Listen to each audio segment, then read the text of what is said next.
ಲಿಂಗಾಯತ ಧರ್ಮನ ಧಾರ್ಮಿಕ ಅಲ್ಪಸಂಖ್ಯಾತರು ಎಂದು ಘೋಷಿಸಬೇಕು ಅಂತ ಮನವಿ ಮಾಡಬೇಕು ಅಂತೇಳಿ ನಾನು ರಾಜ್ಯ ಸರ್ಕಾರದಲ್ಲಿ ಒತ್ತಾಯ ಮಾಡುತ್ತಿದ್ದೇನೆ. ಈ ಹೋರಾಟದಲ್ಲಿ ನಮ್ಮ ಶತ್ರುಗಳ್ಯಾರು, ನಮ್ಮ ಮಿತ್ರಗಳ್ಯಾರು ಅಂತ ನಾವು ಗುರುತಿಸೋದಕ್ಕೆ ಸಾಧ್ಯ ಆಗಬೇಕು. ನಮ್ಮ ಶತ್ರುಗಳನ್ನು ನಮ್ಮ ಭುಜದ ಮೇಲಿಟ್ಕೊಂಡು ಕುಣಿಯುತ್ತಾ ಹೋರಾಟ ಮಾಡಿದರೆ ಅದು ಯಶಸ್ವಿ ಕಾಣಿಸೋದಿಲ್ಲ. ಸಮಾನ ಮನಸ್ಕರನ್ನ ಜೊತೆಯಲ್ಲಿಟ್ಟುಕೊಂಡು ಒಂದು ಸೈದ್ಧಾಂತಿಕ ಹೋರಾಟ ಮುನ್ನಡೆಯಬೇಕಾಗಿದೆ. ಆ ಹೋರಾಟಕ್ಕೆ ನನ್ನ ಅಭಿಪ್ರಾಯದಲ್ಲಿ ಖಂಡಿತವಾಗಿಯೂ ಜಯ ಸಿಗುತ್ತೆ. ಇವತ್ತಲ್ಲ ನಾಳೆ ಸಿಗುತ್ತೆ.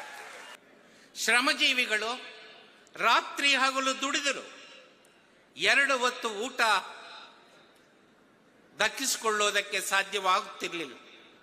ಶಿಕ್ಷಣದಿಂದ, ಆಡಳಿತದಿಂದ, ಆಸ್ತಿಯ ಹಕ್ಕಿನಿಂದ ಆಯುಧಗಳನ್ನು ಹೊಂದದಂತೆ ವಂಚಿಸಿದರು, ಗುಲಾಮರಂತೆ ನಡೆಸಿಕೊಂಡ್ರು.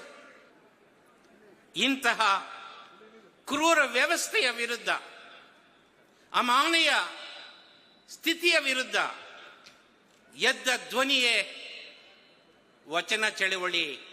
ಜಗತ್ತಿನ ಹೆಚ್ಚಿನ ದಾರ್ಶನಿಕರು ಈ ಜನ್ಮದಲ್ಲಿ ಕಾಯಕ ಮಾಡಿದರೆ ಮುಂದಿನ ಜನ್ಮದಲ್ಲಿ ಕೈಲಾಸಕ್ಕೆ ಹೋಗುತ್ತಾರೆ ಎಂದು ಸಾರಿದರು. ಆದರೆ ವಚನಕಾರರು ಕಾಯಕವೇ ಕೈಲಾಸವೆಂದು ಹೊಸ ತಾತ್ಪರ್ಯ ಬರೆದರು.